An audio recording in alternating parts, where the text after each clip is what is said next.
Hello there, World of Tankers. Welcome to the channel. I'm, of course, your host, World of Blitz, and in today's video, we are going to be talking about one of the weirdest vehicles in the game, the T-28 HTC, otherwise known as the T-28 concept. Now, this tank is not only weird looking in the armor profile, but as well weird in how it plays, and that's because it's a non-turreted tank destroyer, but yet the gun arc is an impressive 60 degrees in total, 30 to the left and 30 to the right.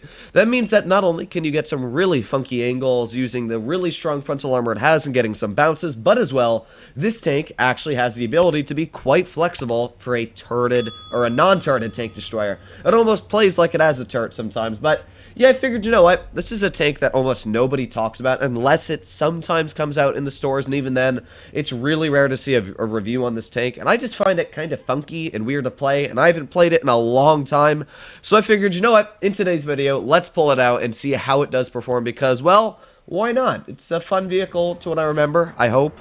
Please be, but we'll see how it does go in today's video. Now, as always, if you want to see more videos like this on other weird and obscure tanks and blitz, please let me know in the comments down below. I personally couldn't come up with a weirder vehicle than this one because everything's odd about it. The weak spots are actually the boobs on the side, which are sometimes very hard to hide because if you angle it to one side, well, the other boob's a weak spot. So it's a weak spot on both sides of the tank that you have to be very cautious about, and it's really only strong against people that don't know the weak spot. Now, of course, if you're playing it correctly, what you want to do is you want to turn that gun all the way to the 30 degrees and hide that weak spot around the corner like this. That way people can't see it. But it's all depending on where you position the vehicle and how the armor decides to play. Now, tier 8s can easily butter through it. A vehicle like the IS-6 with heat will go right through my lower plate every single time with premium, which isn't great, I'm not going to lie. But at the same time, if you do get good bounces, it actually can be quite a strong vehicle. And that's exactly what we're going to try and do. Now, you'll notice it's not the fastest. It only has a top speed of 29 kilometers per hour, which isn't great. I'm not going to lie. It's not super fast. But at the same time, it does have a pretty solid gun, which has about 310 average damage, I think it is actually, which is pretty nice. That means that you've got the ability to whack out some pretty nice shells like this on the IS-6 here. We've gotten 2 shells out already. And I can tell you from experience, it's not very fun when you're getting shot across the map. So let's aim in on that AMX. There you go. Nice tap into him.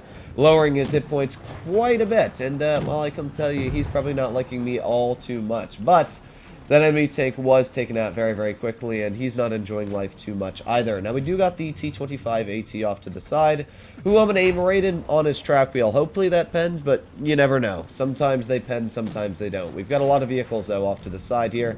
Oh, that would have been great if that had hit, but sadly, did not want to connect there in the long run. I would love to get a shot into that Type 62 Dragon, but I guess not anytime soon. We're not getting that shell out. Now, we've also got vehicles off to the side, like the SU-152. And, of course, with this thing's decent mobility, I'm obviously going to try and get some shells into this guy, because why not? So let's go, and hello, comrade, how you doing? There you go, you're dead. Now, we do have that IS-6 aiming at me, and I don't want to be penned by that. And, ooh, we actually got a bounce. Look at that. Frontal armor of the HTC doing its trick, getting those bounces. And with that IS-6 climbing that hill, we should be able to get a nice tap right into the side of his tank. There you go, for 272. Not too bad at all. I actually think we hit that HTC, or not the HTC, but I'm in the HTC. Yes, I hit my own tank. I think we actually hit that T-25 AT on the enemy team when we fired that blind shot. So let's see if we can get a shell into this IS-6 when he's driving out here. Come on.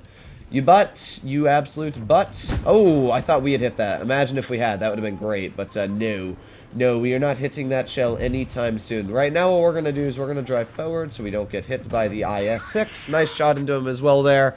Right up into his turret weak spot. It's actually pretty easy to hit those weak spots when you are very, very close to them.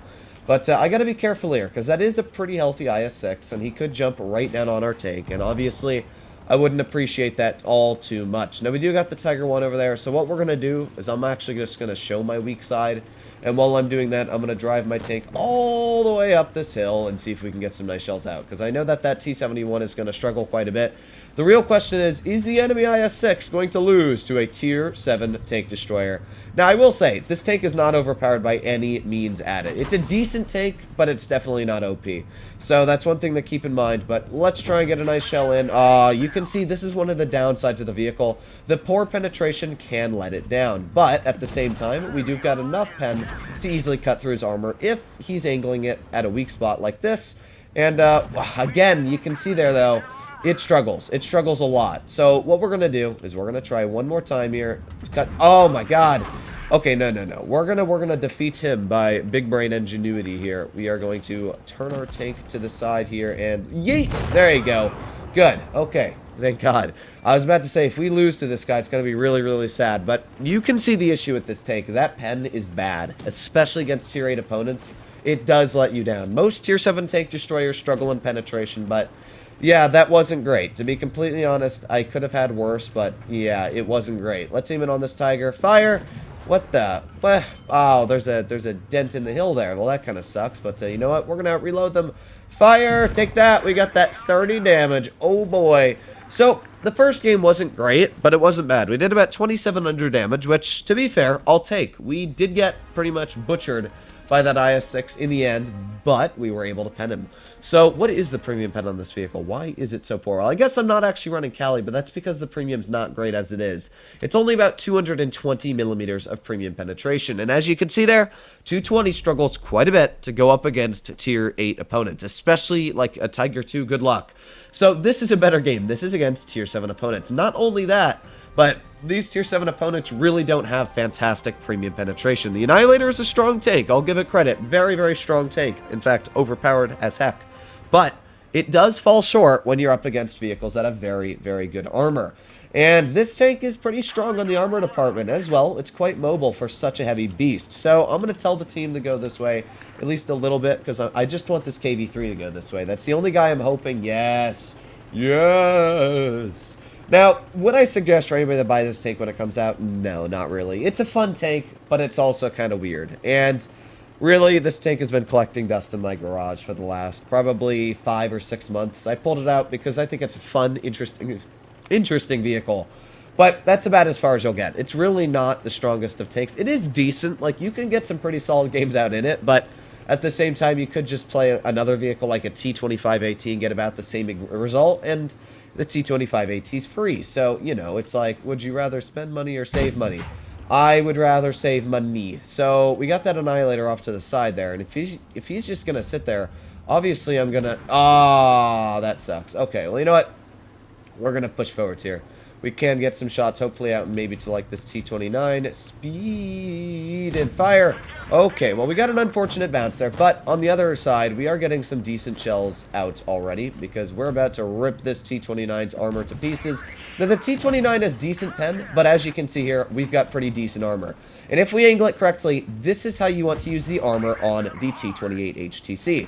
You'll notice I'm hiding that weak spot, therefore this T29 has almost no chance of penetrating me as long as I'm angling it correctly. And, well, yeah, this is that ridiculous armor. Like, you can see here, I'm bouncing every shell.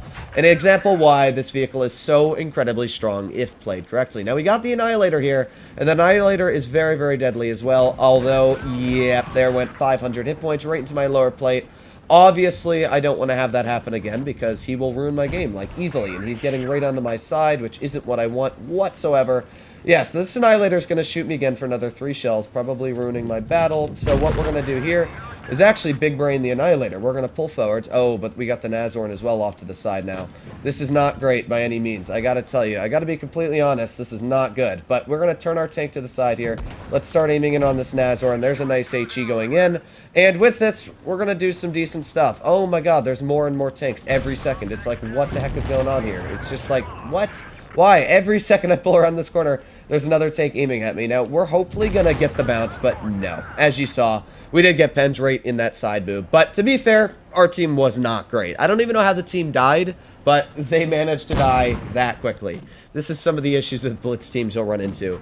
Now, the Annihilator didn't really struggle to pen us, but that was because I couldn't really angle. He was smart enough to use Speed Boost and completely YOLO to the side of my tank, which put me off to a threat, and I had to turn towards him. Yeah, I'll give him credit. He did a decent job. I think the Annihilator's pen is about 220, which is just enough to pen the lower plate if it's on a flat angle.